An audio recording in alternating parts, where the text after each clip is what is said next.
I recently watched Stephen Bartlett show interviewing Wes Huff on Christianity, and it is a very interesting one. If you didn't watch it yet, you should.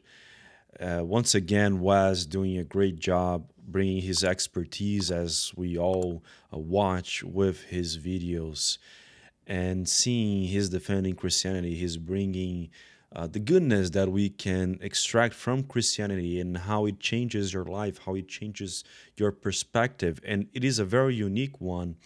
But I want to bring here a discussion on a topic that they brought right towards the end of the interview on the supernatural side of Christianity, specifically our relationship with the spiritual world.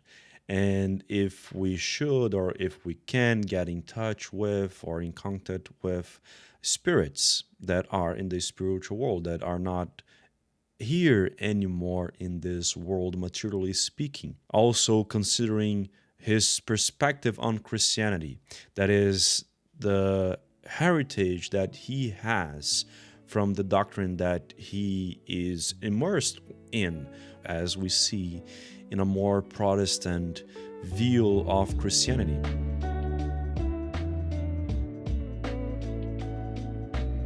So you believe in the supernatural? Mm-hmm. Do you believe that we can speak to the dead? No. You don't believe that? No. So when people... Well, I should preface that. It depends what you mean by speaking to the dead. I think it's possible. We have examples of it in the Bible. Saul gets a medium to call up the spirit of Samuel. So do you believe mediums are telling the truth when they say that they're contacting people in the afterlife? I think that there's a possibility of engaging the supernatural world, which is dangerous. And I think there's a very fuzzy line between mediums who are con artists and people who are actually engaged in something that is dabbling in the supernatural. I say this in part because I've heard people say that, you know, their partner's passed away and then they've seen signs. Their partner has left them signs. Do you believe in this kind of thing? I don't think so. Not in those ways. I think when people are dead, they're dead. But I think there are aspects of the supernatural world and a world that's going on behind the scenes that's articulated within Scripture that have an impact on this world in a way that if people can be distracted and misled to think that they are contacting dead relatives, then that is otherwise going to prevent them from pursuing what they should be as image bearers of God. So you think it's demonic in some capacity? I think it can be. I don't think it's always. I think in emotionally vulnerable states, we are willing to adhere to all sorts of things. Mm-hmm. And there's a sensitivity that I want to communicate around that. Mm-hmm.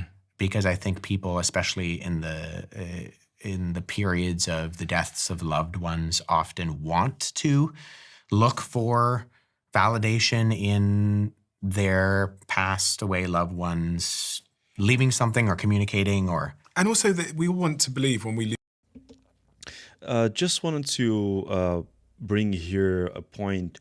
Wes is not doing a disservice to those that believe in our relationship with the spiritual world. I am one of them, because he is bringing here something that we even fight against, which is those that try to portray this relationship with the spiritual world, that is the con artists.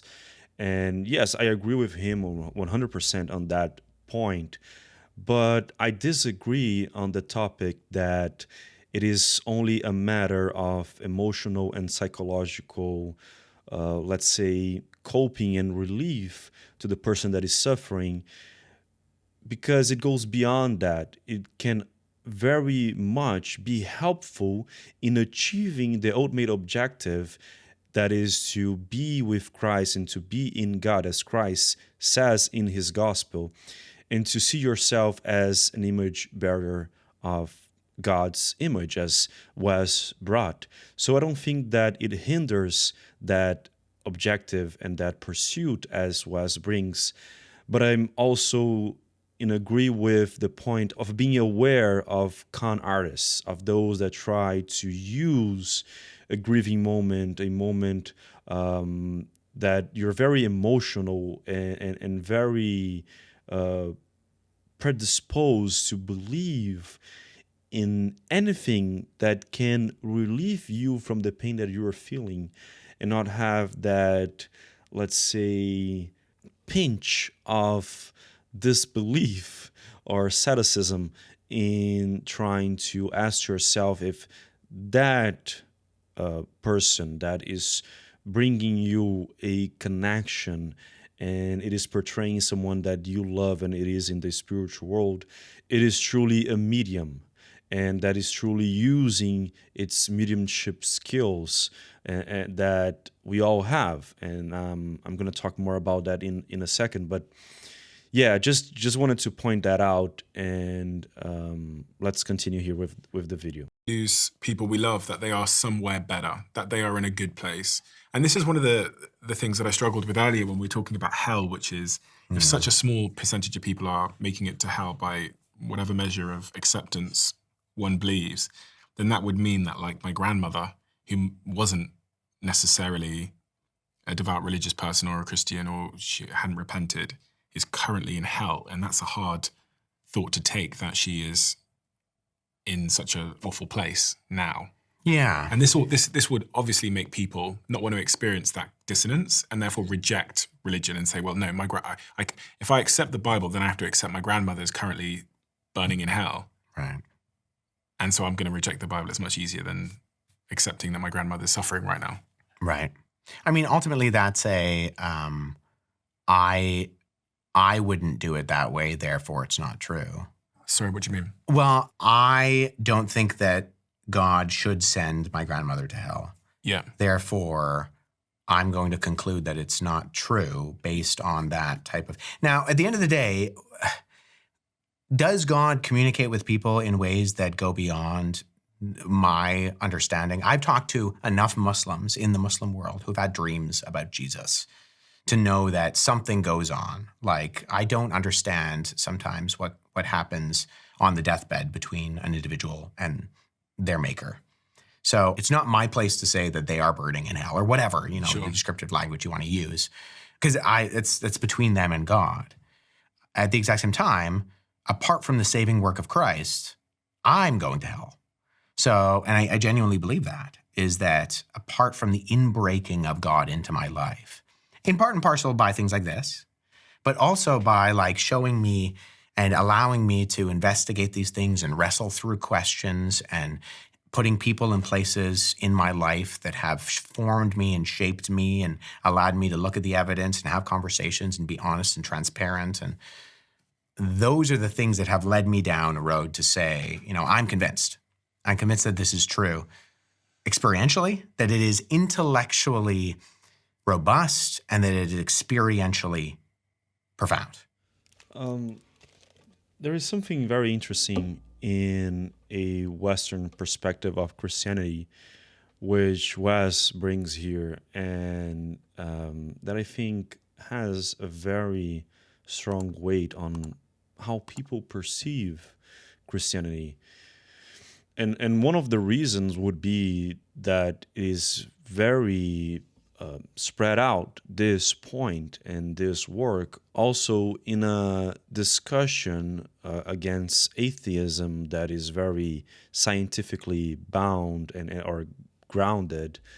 And then you have this necessity to always bring evidence of your faith, of your belief in Christ, in Jesus, and everything that he brings in his gospel. And that's all welcome. That's all necessary for even us to also ground ourselves in understanding that Jesus was part and is part of history, of our history in this world, and he is much more real than we can imagine. But it's not everything. That's the point. We shouldn't put everything of Christianity on that. It is one part of Christianity that helps a lot, and it's a very important part, but it's not everything. There is this other aspect, which is the supernatural one, and it is much more necessary than the scientific evidence database that all the Western culture, more in the North, works for. Again, not saying that it's not important. It is important. I'm just saying that it's not everything. But now talking about the spiritual world, and you see that Wes Huff is very direct and very honest in saying that he does not believe on that, at least not in the sense that some people want to bring. And in all fairness to Wes, he's being very scholarly here, that is very academic here by bringing his argument, but at the same time being open to the incomprehensible, to the mystery, because he brings the visions that some of his Muslim friends discussed with him about dreams that they had with Jesus, and on our relationship with the spiritual world, as Wes brought, it is not denied in the Holy Bible. It is very much in there. You cannot deny the relationship that we have with the transcendent, with the spiritual world, with the spirits. And it all started with Allan Kardec in France, right about the 19th century, when Allan Kardec brought Spiritism, and his argument was that this was the science of Christianity. That is, it was an open path to scientifically study the spiritual world in relationship to our world through a Christian lens, that is, through Christ, through his teachings in the gospel and the book of Revelation that we find in the Holy Bible. And as we were saying, this problem of having a relationship with the spiritual world is much more towards the north, because we have, spiritually and historically speaking here, the problem that the U.S. ended up having with the Fox sisters, which were two sisters that they were having spiritual phenomenon in their lives. They were showing their mediumship here in the U.S., and they were even in contact with Allan Kardec. But then it ended up being more towards a show business, which is the mainly problem in the U.S. But I also just wanted to point out that even though they were having, Wes and Stephen Bartlett were having a religious discussion on the topic of the supernatural, and Wes brought here his belief, science, on the other hand, is proving the opposite. In the U.S., you have scientists, scholars that are studying this relationship with the spiritual world, namely Dr. Jim Tucker, Dr. Raymond Moody, Dr. Kenneth Parkman, Dr. Eben Alexander III, also Dr. Andrew Newberg, all of them bringing near-death experiences. Dr. Newberg bringing how our brains act when we have this relationship with the transcendent, with God, with the supernatural. Also, Dr. Jim Tucker studying how children remember about their past lives, which is another topic and that I already discussed in a video that I'm going to be linking here for you to watch. Only those are only a few names that are studying this topic, that are scientifically working to understand more of our relationship with the spiritual world, with the transcendent, and how life is after death. In Brazil, you have other doctors like Dr. Alexander Moreira Almeida, Dr. Mariana de Abreu Costa, Dr. Humberto Schubert Coelho, who wrote a book on that, on the science of afterlife. It is even entitled Science of Life After Death, that was published by a very renowned publishing company, Springer, which brings a compilation of their discussion on the science of life after death. and it's very interesting. It brings, scientifically speaking, this relationship that we have with the spiritual world, being consciously or not. So that's something for us to think about as well. And I would say that that's a point for science in this topic, when we have this separation that doesn't exist. It's only us creating this idea of separation between religion and science, that they are enemies and they shouldn't congregate and they shouldn't have a harmony between them. But here we are seeing the opposite. We are seeing this harmony, and science bringing forth and breaking with sometimes our limited comprehension of the reality of the world, that we are stuck here in the material world, and the spirits or the spiritual world is only bad things. It's only demons and evil spirits and horrifying scenes as we see in Hollywood, when in reality it's not. It's very much the opposite. We can have a good relationship with good spirits, and we can have this good influence in our lives as well. And that reality is not from today. The early Christians had that reality. And it is so much a reality because we see right in the first epistle of John Apostle, chapter 4, right, the first verses, when he brings to us, "Beloved, do not believe every spirit, but test the spirits to see whether they are from God, for many false prophets have gone out into the world. By this you know the Spirit of God. Every spirit that confesses that Jesus Christ has come in the flesh is from God, and every spirit that does not confess Jesus is not from God. This is the spirit of the Antichrist, which you heard was coming and now is in the world already." So we have to be, of course, a little bit doubtful and have a little bit of asceticism, just like Wes was having, so that we can see and perceive who are the good spirits and who are the bad or evil spirits.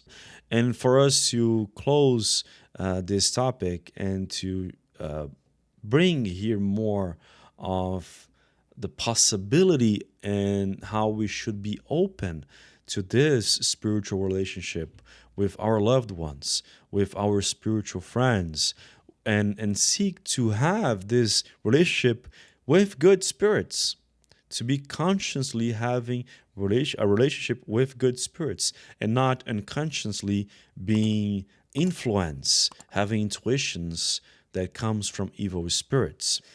And just here for us, so we can have that openness as we are discussing here for the reality of the spiritual world, I want to bring these words from Brother Paiva in his article, "The Reality of Life in Other Dimensions," when he's bringing to us, the spiritual humanity is still invisible to our material eyes, but it exists.